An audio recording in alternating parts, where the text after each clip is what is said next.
Hi guys and welcome back. So today I'm going to be showing you how to make these mince pie crumble bars. Let's begin. To get started on the recipe, you'll want to grab yourself a small heat-proof bowl, and into that bowl place your butter followed by the vanilla, then add in your light brown sugar, then microwave until melted. While you're doing that, you can grab a larger mixing bowl and place in all of your oats, followed by the plain flour, then add in the spices and raisin agents, which is your cinnamon and baking powder. Then you can go ahead and give this all a good mix just to combine. It should look a little something like this once it's combined. Then you can go ahead and take the melted mixture, which is in the microwave, and just give it a quick whisk to incorporate it all and bring it all together. Once you've done that, you can then add the wet to the dry. So get all of that wet into the dry and just fold it all together until it comes together, and it should make like a crumbly oaty mixture, something looking like this. If it's a little bit wetter, don't worry, and if it's a little bit dry, again, don't worry. As you mix it, it'll work. Take a 9x9 inch square cake tin, which has been lined with some parchment paper, and add in around 2/3 of the mixture for the base. I eyeballed it, but feel free to actually weigh it out if you want to.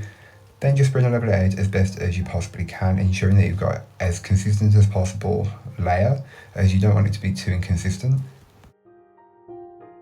So feel free to add the mincemeat on top, and feel free to use store-bought or homemade. I have a homemade recipe which I will leave linked down below, so don't forget to check that out. Spread and level out the mincemeat as best as you possibly can, getting it as consistent as you can, as this will just help with the baking process later on.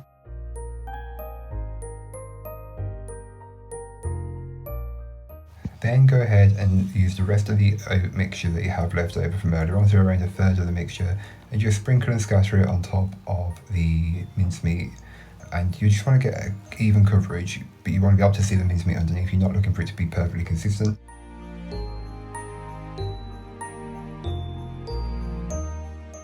So I forgot to add in some flaked almonds into the topping mixture, but feel free to just scatter them on top, as it'll work perfectly the same this way. Bake it up and leave to cool fully before you intend to slice it up, as trying to slice this warm will only result in a messy cleanup. Once you've got that ready, you can then cut this into as many or as few pieces as you would like. I went with whatever I went with, but you can go with more or less depending on how many people you want this to make or serve. So I went with 9, but feel free to cut these in half again, as they're very rich, and for a mince pie lover, that'd be perfect. Perfect with a tea or a coffee, but again, it's completely up to you.